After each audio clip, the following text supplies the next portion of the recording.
Hi everyone, let's do a practice problem with a payroll register and the journal entry to declare employee payroll for the period. The first thing we need to do is figure out what our ending cumulative earnings are. We'll figure that out. We simply take whatever the employee had made at the beginning of the period and add to it that employee's current period earnings. So we have 5 employees, all named after members of the band KISS. Let's start with Gene Simmons up here. Mr. Simmons had made $77,000 coming into the period, and he made $4,500 during the current period, which means at the end of the period, Mr. Simmons had made $81,500 in total during the year. Mr. Freely's up next. He made $122,000 before this paycheck. During the period, he grossed $7,200, which means during the year, Mr. Freely's up to a cumulative earnings of $129,200, and we can do this all the way down for everyone. And we see that Peter Chris had made $48,000 at the beginning of the period. He made $3,300 during the period, bringing his ending cumulative earnings up to $51,300. Paul Stanley makes big money. He's up to $264,300. Eric Carr, who is our new employee, got his first paycheck for $4,500, bringing his total earnings up to $4,500. In total, these 5 employees have made $530,800 during the year. The next column we have to complete is the OASD column. How much is going to go towards old age and survivors disability insurance? Well, to figure this out, what we're going to do is we are going to take the amount they made during the period and multiply it by the OASD percentage as long as it's subject to taxation. So, start with Gene Simmons here. He made $4,500 during the period. His ending earnings are up to $81,500, which we can see over here in the bottom right corner is less than the $132,900 OASD cap in the year 2019. Which means that all of the $4,500 that Mr. Simmons made during the period is subject to OASD taxation at the 6.2% tax rate. So if we multiply his current period earnings of $4,500 times the 6.2%, Mr. Simmons is going to get $279 taken out of his paycheck for OASD taxes. Mr. Freely, same thing. We're going to take his current period earnings. We're going to check to see that his ending cumulative earnings have not exceeded the OASD cap, and they have not. They're below it, which means the entirety of it is subject to that 6.2% taxation. He's going to have $446 taken out of his paycheck. Up next, we have Peter Chris, who's making $3,300 this period. He is below the OASD cap of $132,900 because he's only made $51,300 in total on the year, which means that entire $3,300 is subject to the 6.2% of OASD taxation. Then we got Paul Stanley. Paul Stanley started the period with $261,000 in cumulative earnings. Well, that's already above the OASD cap of $132,900, which means that Mr. Stanley over here no longer has to pay OASD tax. He's capped out, so his is going to be 0. And in Excel language, that dash means 0. Eric Carr over here, this is his first paycheck. He's only made $4,500 on the year, so for sure he's got to pay 6.2% of that in taxation, also $279. And the total amount of OASD taxes taken out of our employees' paychecks is equal to the sum of these 5 numbers. So we add up the entire OASD column and we come up with $1,209.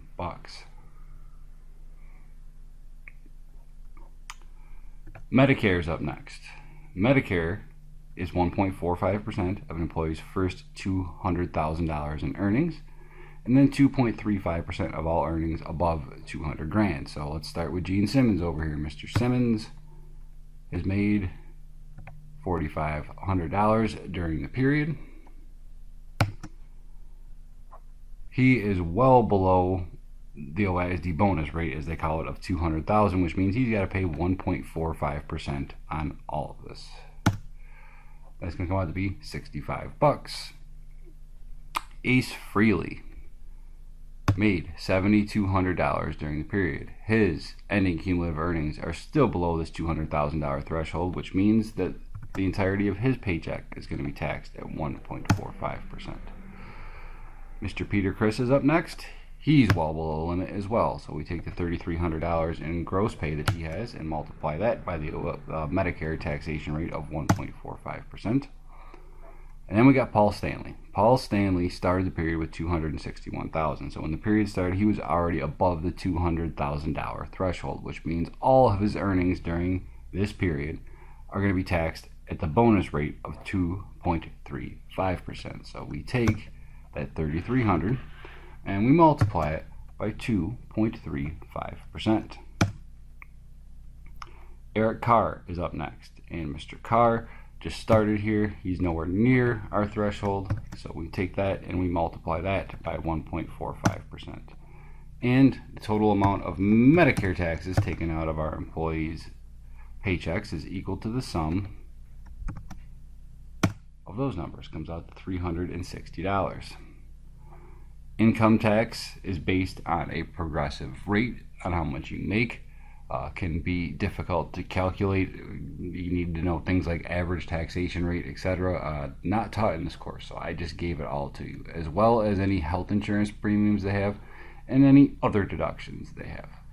So this information was all given. We just need to figure out the total withholding from each person's paycheck. Well, for Mr. Simmons here, he's getting OASD taken out, he's getting Medicare taken out, he's getting income tax and take out, he's getting his health insurance premium and take it out, and then he has a $15 other, which we'll assume is a charitable contribution. But in total, he's getting $1,349 taken out of his paycheck. Same concept can apply to everybody else. All we're going to do is add up OASD plus Medicare plus income tax plus health insurance plus any other deductions that we have, and we're going to come up with their respective withholdings from their paycheck. And in total,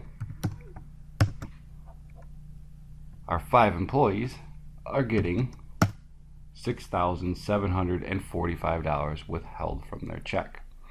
Well, what's their net pay going to be? Well, that's easy enough. It is equal to their current period earnings, their gross pay, minus their total withholdings, their deductions, gives you their net pay. So it's $3,151 for Gene Simmons.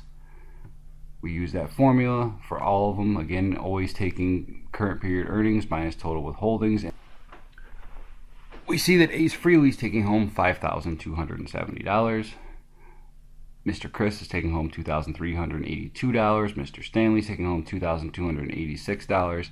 And Eric Carr is taking home $2,966. To figure out salaries and wages expense, you go and you take the total withholdings and add to it the amount of net pay that they made during the period. So the total salaries and wages expense that Gene Simmons gets to record is $4,500.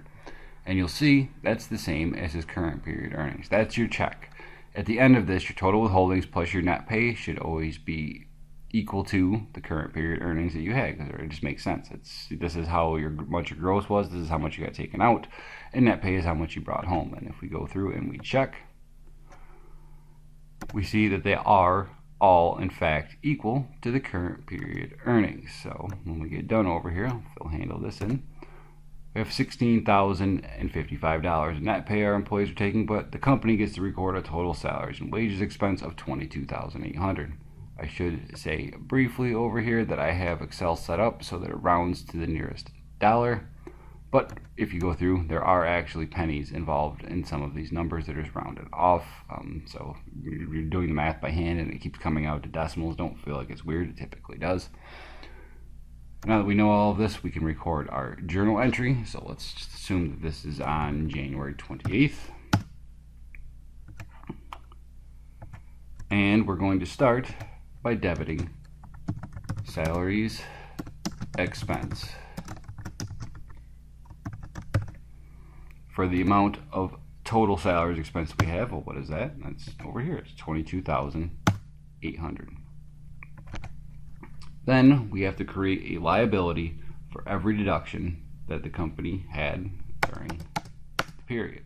So, first one that we can have is our FICA OASD payable, our liability account going up.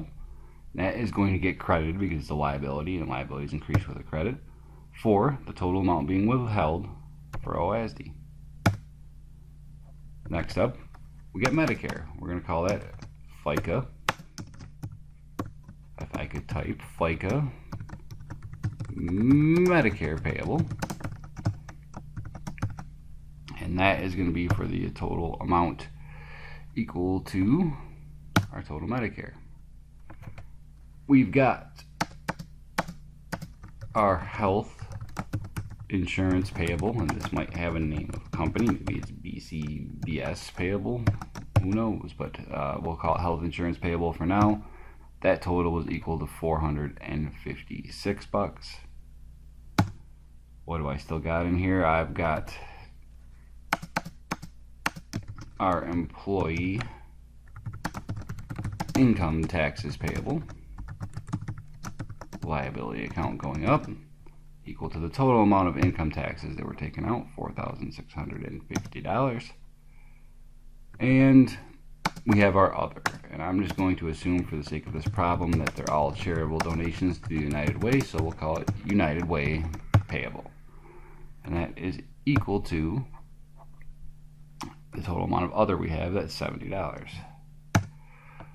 So now we are on to our salaries and wages payable, because we're going to assume that we have not yet paid this payroll. If we have, it would be a credit to cash. And that is equal to their net pay that they have during the period. So $22,800 is what all our employees grossed. But they don't get to take home all of that. Some of that is being held to go to the government for the FICA taxes. Some of that's going to the insurance company that our business uses. Some of that's being held to go to the federal government for employee income taxes. Maybe you have two accounts here, one for federal, one for state. Some of it's being withheld for charitable contributions. But what we did here is we recorded the employee portion of payroll.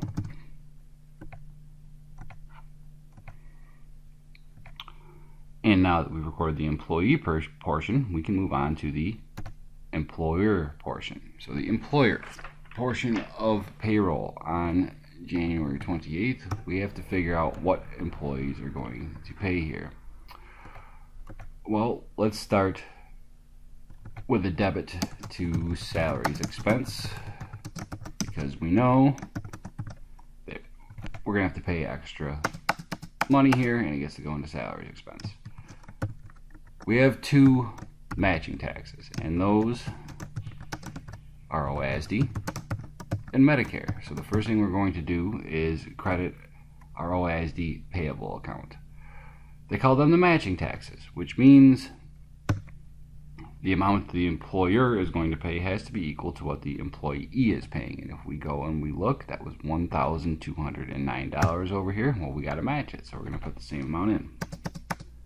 Next up, we have our FICA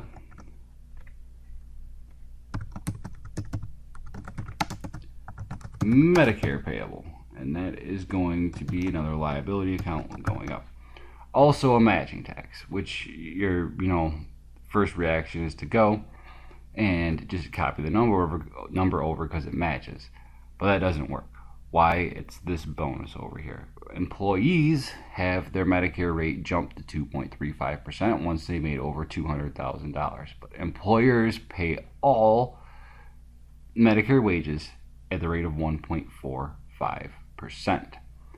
And that means that this $22,800 that we paid, yes, Mr. Stanley over here had an increase in the amount of Medicare he had to pay, but the employer doesn't have to match that. They have to pay 1.45% on that entire $22,800.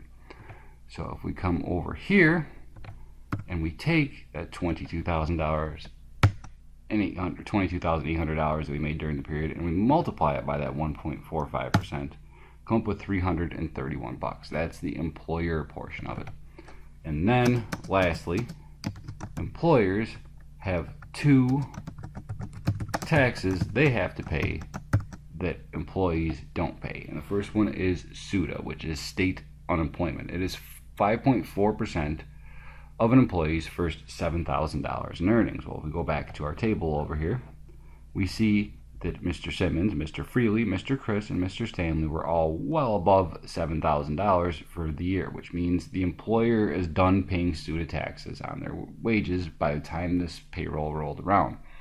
Mr. Carr over here, though, he started at zero, which means he hasn't hit the $700,000 cap yet. So the employer has to pay SUTA tax equal to the taxable amount of wages that he had up until he got to that limit. In other words, Mr. Carr has to pay, or Mr. Carr's $4,500 that he made during the period is going to require the employer to pay SUTA tax at a rate of 5.4%. So if we come back over here, we're going to take Mr. Carr's current period earnings, multiply it by 5.4%, and we're going to see that the employer over here has to pay $243 in SUTA taxes. And since that's state unemployment, we also have federal unemployment, which is called FUTA.